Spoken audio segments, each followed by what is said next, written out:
There is, the best there ever was, the best there ever will be. And no, I'm not talking about Wayne Gretzky or Doug Flutie. I'm talking about Bret, the Hitman Hart. And Bret joins me here on the front page. Welcome. Thanks. Now, you've been in the news an awful lot lately, Bret, and I just want to give you the opportunity to give your side of the story about what happened at the end of your WWF tenure. Well, it's really sad because I think people should understand. I think that somebody like myself, I had so much heart and soul sort of invested in the WWF, and I take such pride in what I accomplished with the WWF. And I think to say that I was the hardest working, most loyal, most dependable, most, inside the ring and outside the ring, I was the best, and I still am the best. And I gave the WWF 14 years of maybe the greatest wrestling matches in the history of the business. I missed 2 shows in 14 years. I worked myself up from the very, very bottom of the cards as a no-name, plus one other match, as I remember, to all the way to the very top. And I think I set a standard that no other wrestler will ever accomplish or beat what I was the Cal Ripken of the WWF. And I think even from a schedule standpoint, I did 250 to 300 days a year. I was away from my family for Christmas and Easter and Thanksgiving, year in and year out. And I paid, and I've been financially rewarded by wrestling, and I'm glad of that. But at the same time, I made tremendous sacrifices to be a first-rate wrestler for this company. And what happened for me was really not fair, not right. I was in a position a little over a year ago to sign with the WCW for considerable, almost double, well, more than double the money. And I turned it down out of loyalty, out of respect for Vince McMahon, the WWF. 9 months later into my contract, the WWF came to me and basically said, due to financial problems, we are going to break your contract. And we would like you, as a favor to us, and we feel really bad about it too, but we would like you to go to the WCW, see whatever kind of deal you can get. Hopefully you'll get a good deal, and we'll be happy for you, and you'll be doing us a favor. You'll be doing us a service. And it, for me, leaving, I've always looked at the wrestling business like a bit like a prison, but I had the best prison cell. I knew all the prisoners in the prison, and I knew all the guards, and I was very happy in the WWF. And to go to the WCW is like it's another prison, and I don't know the guards, I don't know the prisoners, and I wouldn't have the best cell in the prison anymore.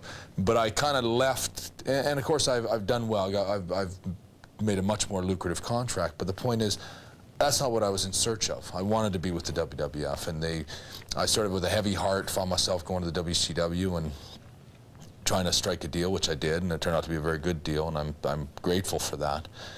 And I still, even then, offered the WWF. I said, let's not talk money. Just tell me, why I should stay. Because they eventually came back to me and said, we can meet the money now. Oh, I see. Okay. So they came back, and within a few days of me signing, they said, hold on now. We've got the money in place now. We have the financial relief. And I said, well, I've already gone this far. I have to hear what they say. And finally, it came down to, tell me what you can do to make me stay. Then I don't want to talk money. So I would have stayed for half the money again, or less. And really, if you want to know the truth, I think if I had stayed, you would have seen the Hitman character torn down so much that it would have been a disgrace for me to have stayed there. And so I did leave, and I left, I thought, on good terms. And what came next was a situation where they stole your title. Yeah, they cheated me out of my title in such a crummy way, and such a...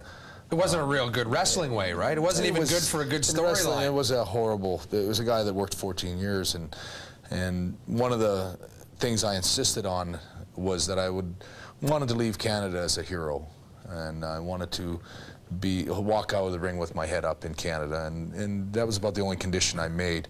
And I suggested, and it was only a suggestion, that I get through this match on Sunday with my head up, and then on the following Monday in Ottawa, I thought it would be a nice place for a change for me to graciously say goodbye to my fans and step down as champion and hand them the title, and leave on a very nice note and say how grateful, which I would have been, how grateful I was for the memories, the experience, and my history and my legacy. And they basically Vince McMahon said that that would be okay. And then right in the middle of my match, to make it even more humiliating, you had Shawn Michaels put me in my hold. Right in the middle of me getting out of it, they rang the bell. Vince McMahon ordered the timekeeper to ring the bell. The referee bolted back to the dressing room. Shawn Michaels bolted back to the dressing room. Vince McMahon, I managed to spit in his face out of just contempt, and I was just so that wasn't part of the story? No, not at all part of the story. It broke my heart. I think if you look at the expression on my face, you'll see the expression of a guy that gave everything to be crapped on at the very, very end. I'll never understand why they did to me what they did. What bothered you the most about it? Was it simply the fact that you were being disgraced in Canada? Was that really, or was it all the loyalty, or was there a combination of things? All of it. Yeah. I just think that I've taken so much pride in what I've done for them, and I still will never see what the problem was with me leaving with my head up and leaving. And being able to, I picture myself now talking on Monday Night Raw in Ottawa and thanking everybody and saying a lot of the things I really wanted to say. It never happened. And instead I see what happened.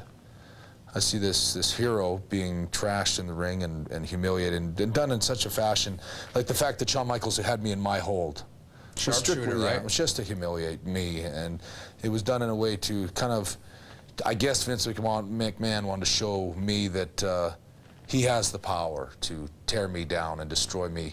He built me. He's created this monster, or well, not a monster, but he's created this persona, and it's his right to tear it down, and that's not true. First of all, it was in my contract. In my last 30 days, I had reasonable creative control, which means I can't do anything that would tear me down, and that's why it was in there. And he breached that contract and broke his word on that. He broke his word and lied to me just before I went out, saying that this kind of thing would not happen. The referee, I had talked to the referee the night before, and I said, I feel something is, amiss here, and I'm worried about what's going to happen tomorrow. And I think they're going to come to you and have you play some kind of a role in stealing the title from me.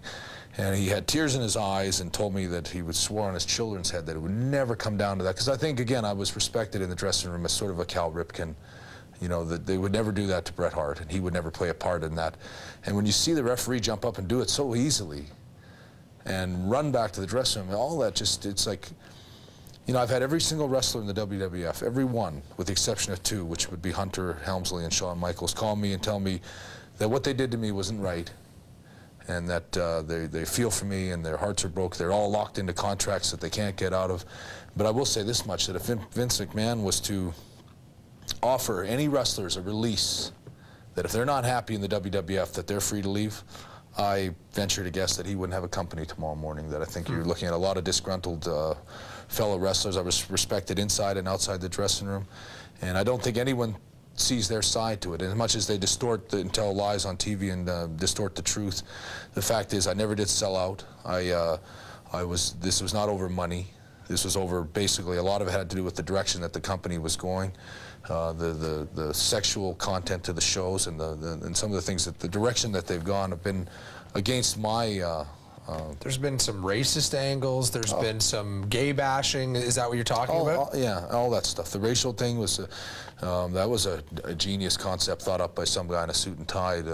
And they don't realize that it's Bret Hart that has to climb into a car and drive out of the building and speed as far as he can through red lights and stuff with cars following me and throwing bottles and stuff in my car. People take wrestling very, very serious, and I certainly wouldn't want to be involved in a racial angle, and they do things like that without even no consideration for my well-being or my safety or my family. It's totally, again, what Vince McMahon has tried to say is that I didn't honor the time-honored tradition of doing basically what I'm told, but in fact I had every right. I had 30 days reasonable creative control of my contract, and I think what it comes down to is wrestlers, what he's saying is wrestlers have no say in what they're told to do. We do as we're told, or we're out. And I don't know anything. That's what you mean by the prison analogy. Well, I think my prison analogy is more like I've spent 21 years in these little boxes called hotel rooms, and and I fly around and I travel around, but I have really no life. I'm in a different city every day. You never have a chance to really meet people or get to know people, and I have met people and I do know people, but to try to do it in a 24-hour span for 250 days a year, to say I've had any kind of a life for the last 21 years would be very hard to interpret. I mean, it's really been just like a prison, and it's a very lonely life being a wrestler sometimes. Before we run out of time, I want to make a little move here, because is that one of the reasons, in talking about you haven't had much of a life, is that one of the reasons why, for instance, you got involved with the Calgary Hitmen and turned some of your attention to maybe your passion? Is wrestling's your career? Is hockey your passion? I love hockey. I mean, I'm sure I would have been treated with a lot more respect if I'd been a hockey player. You might have hit a few guys pretty well, too. I imagine I could have been pretty physical. But, yeah. At the same time, I've always loved hockey.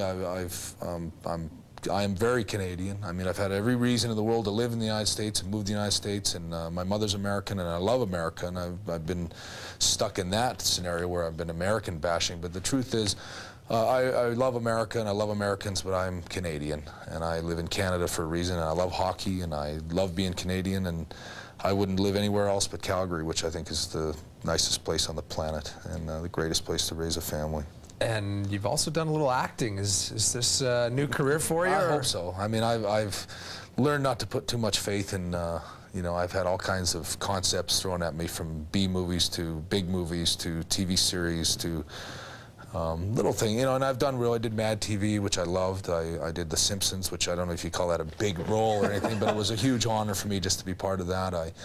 I'm really happy with Lonesome Dove, for example. It took me on as sort of like a walk-in, and it's like I got signed. It's like walking on the Dallas Cowboys and getting signed. It was like to me, it was a big honor and a privilege to get that kind of an opportunity over people that have acted and trained for it, and they gave a chance to me, and I did well with it, and I'm grateful for that. And I've been really grateful for all the good turns I've had, and a lot of those have been through the WWF, and I'm grateful for all my matches. I think if people can look back at my matches, they'll see that I was not just your average wrestler. I was the greatest artist, the greatest storyteller, and the most credible and believable and maybe most honest wrestler that there ever was. And hopefully they'll be able to go back and look at my matches and my legacy. But from my sort of broken-hearted standpoint, and if you take all the money and everything else and take it all aside, I have no history anymore.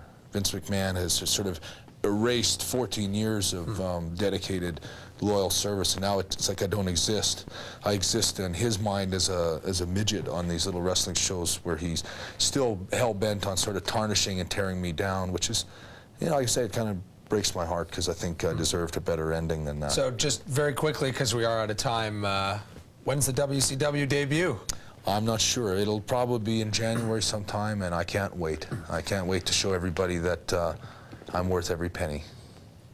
Well, we know that you think you are. I know a lot of your fans think you are as well. We don't have much time to talk about the WCW, so we'll invite you back, all right? I look forward to it. Best of luck with the WCW, acting, hockey, wherever your career takes you. Whatever's next. The best there ever will be, according to him, Bret the Hitman Hart. We'll be back with more on the front page right after this.